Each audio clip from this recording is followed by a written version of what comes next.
Friends, welcome to the channel Physics by IITians. We are back with another important lecture series. This lecture series will contain different important basic conceptual problems, and we will solve these questions understanding the physics. Before starting the video, we have an announcement. We have launched our online test series that consists of 5 tests with a minimum cost of 200 rupees for the convenience of students. The first test question will be easy and conceptual to boost up your confidence. So be prepared all our register candidate for the 16th August. So the question here, we start our video. The question has come in IIT JAM and GATE. The question is, a thin massless S rod of length 12 has equal point masses M attached at its ends. The rod is rotating about an axis passing through its center and making angle theta with it. So the magnitude of the rate of change of its angular momentum dLdt is how much? So here, look here, this is the thin rod and having masses m. So this is the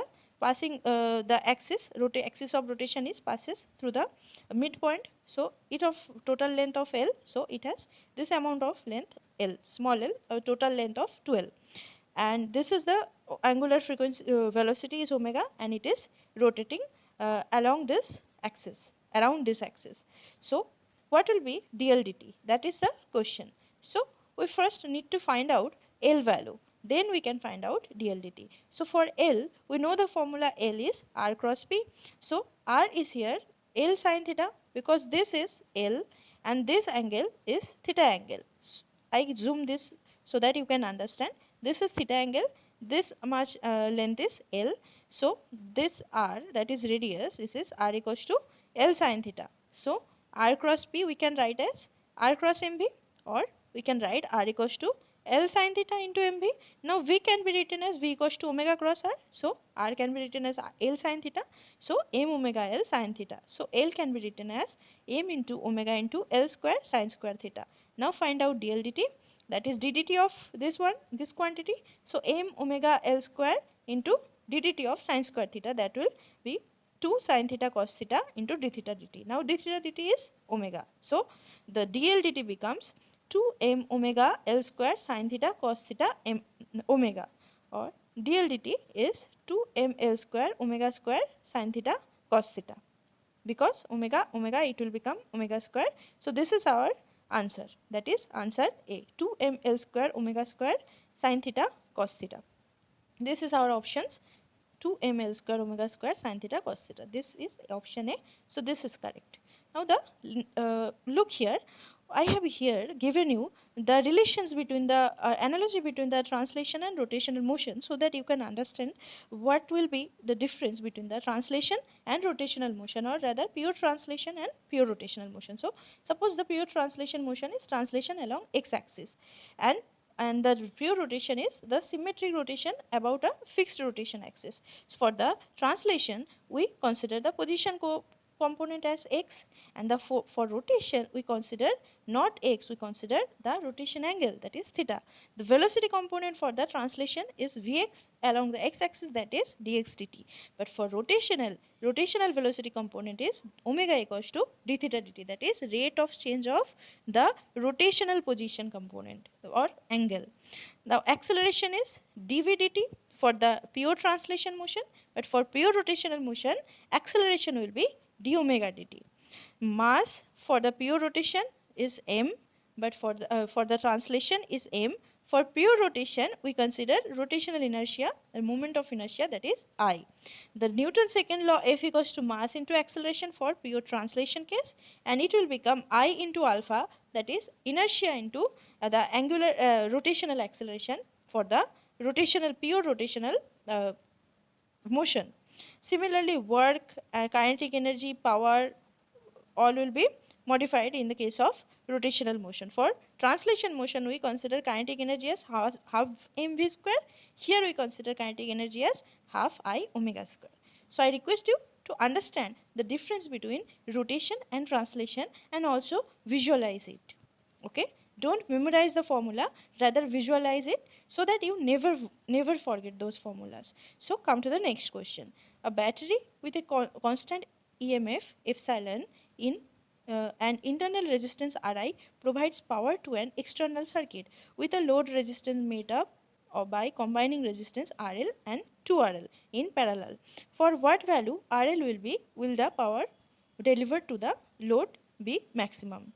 So here we have a battery that is of constant electromagnetic EMF, that is epsilon, and internal resistance Ri that provides power to an external circuit. So the load resistance is made up by combining two resistances, one is RL and another is 2RL. Now you are asked that for what value of RL the power delivered to the load will be maximum, or there is minimum dissipation of energy. So power maximum means the maximum output we can get. So we apply maximum power transfer theorem. We in any electrical circuit we always need that the amount we are giving the input, or we are giving, it should utilize the maximum amount and it give us maximum power.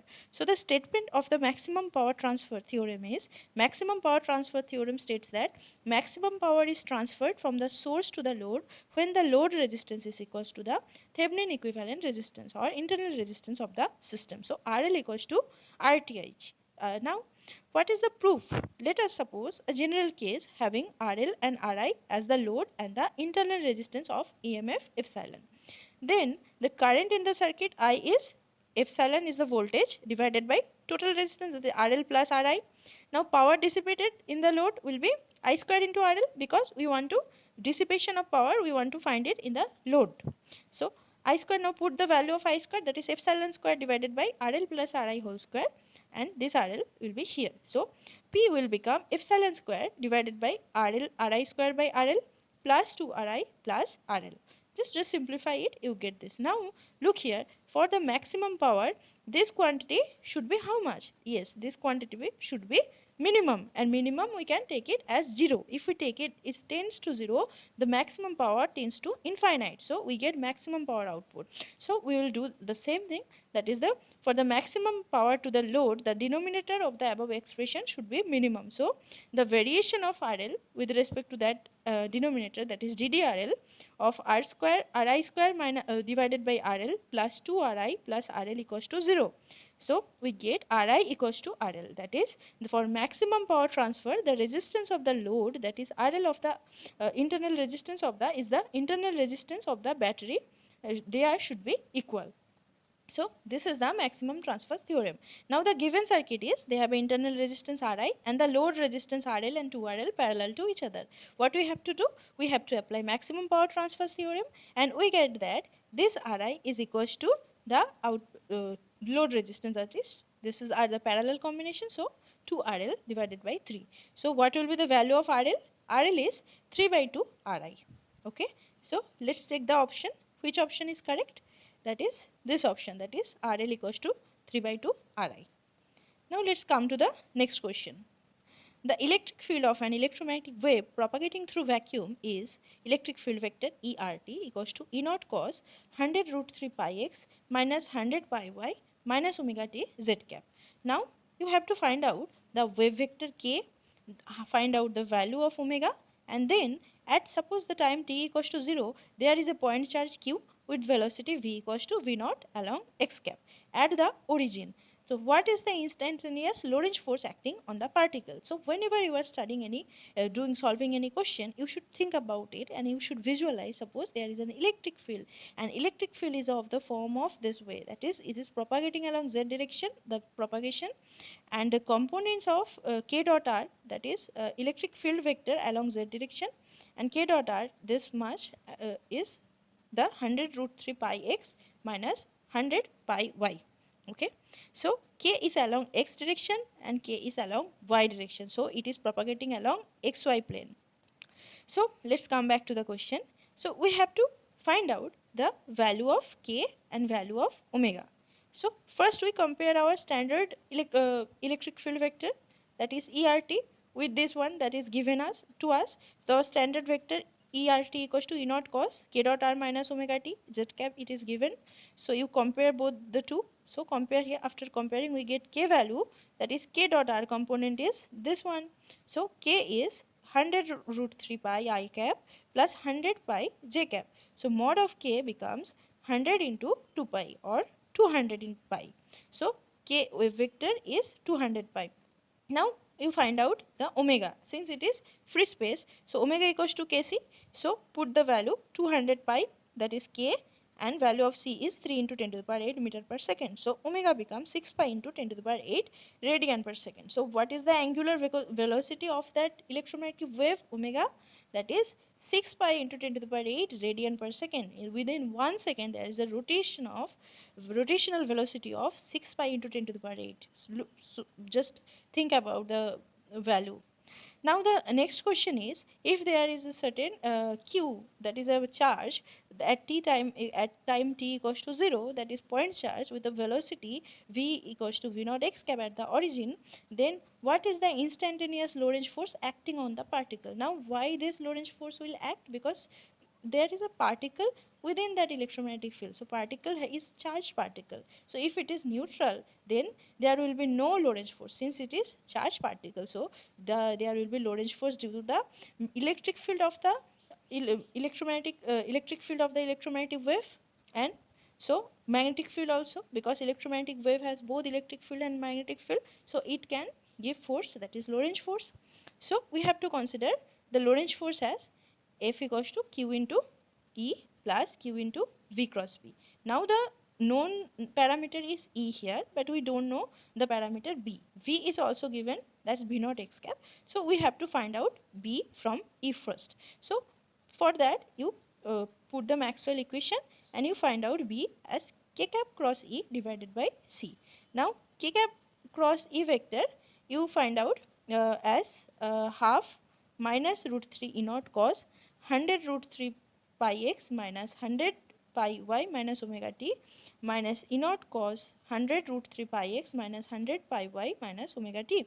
So B, you just put the value B equals to E naught divided by C cos of this, that is cos of 100 root 3 pi x minus 100 pi y minus omega t minus root 3 by 2 j cap minus half I cap.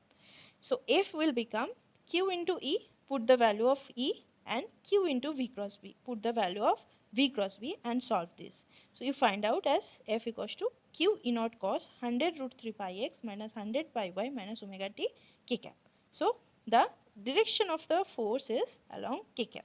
If the question was what will be the deviation, along which direction the deviation of the particle, if they don't tell you directly to find out the Lorentz force, but they ask you what will be the direction of the, which direction the particle will deviate, you also find out the force and you take the direction and then you put your answer accordingly, whether it is along x or along y or along z, the particle deviation. Okay, so this is another very important conceptual question, that is, a wave packet in a certain medium is constructing by superposing waves of frequency omega to around 6 omega naught equals to 100 and the corresponding wave number k with k naught equals to 10 as given in the table. So the wave superposition of frequency, there are waves, so it consists of superpositions of different frequencies of waves, and this main wave, that is main frequency or velocity omega naught is 100, and around that there are several other frequencies delta omega, and this k naught is 10. So you have to find out what is the ratio of Vg and Vp. Vg is the group velocity, Vp is the phase velocity. So look here, this is the 100 and this is the 10, the corresponding omega and k, and you have two different here also delta omegas and here also two different delta omegas. So Vg, what you need to do? You need to make it the central, like the phase. If the phase wave is going with this velocity, that is Vp equals to omega by k, and omega will be 10 and k will be, omega will be 100 and k will be 10. So what will be d omega by dk? D omega by dk will be this difference, d omega, and this difference is dk. Don't take this 2, because if the question they asked is the frequency around to omega naught equals to 100. Okay, so you have to take that frequency which is around to omega naught equals to 100 and you take it as the phase velocity to find out the phase velocity. So d omega dk will become d of 110.25 minus 90.25, the difference between the two, divided by 10.5 by 9.5. Okay, the difference between the two. and it becomes 20. And what will be the Vp, that is phase velocity, that is the individual response of the individual velocity of that wave, that is 100 divided by 10. So what will be the ratio? Ratio is 20 by 10, that is 2. So I have already discussed in our previous video, one of our previous video, what is the basic difference between group velocity, phase velocity, when group velocity can be infinite, although group velocity cannot be infinite, but phase velocity can be infinite. When the phase velocity can be infinite, what are the dispersion relations, when the anomalous dispersion happen, and all these things has been discussed our videos in dispersions, phase velocity, group velocity, waveguide. So please watch that to have a more detailed concept about group velocity, phase velocity.